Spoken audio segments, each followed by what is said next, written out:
RSS ஆகவே இருந்தாலும் அரசுக்கு எதிராக கேள்வி எழுப்பினால் ஒடுக்குவோம் என்கிற நிலை இருக்குல்ல. அவ்வளவு பெரிய சூப்பர் ஹீரோவா இந்த அரசு? இந்த அரசு அதையெல்லாம் மதிக்க மாட்டோம், கண்டுகொள்ள மாட்டோம், யாராக இருந்தாலும் காலில் போட்டு மிதிப்போம் என்கிற ஆக்டோபஸ் கரங்களுக்கு சொந்தக்காரர்களா என்கிற கேள்வி ஒரு புறம். இன்னொரு புறம், நீங்க என்னென்ன கிரெடிட்ஸ் எல்லாம் இன்னும் கொடுக்க போறீங்க?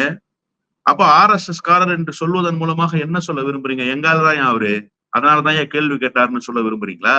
ஏன் சாமானியராக இருந்தா கேள்வி எழுப்ப முடியாது என்று சொல்ல வருகிறீர்களா? எனவே இந்த அரசு தன்னுடைய கோர முகத்தை காட்டி இருக்கிறது. நிர்மலா சீதாராமன் அம்மையார் எப்போதெல்லாம் தமிழ்நாட்டுக்கு வருகிறாரோ அப்போதெல்லாம் அம்பலப்பட்டு போவார் சார்.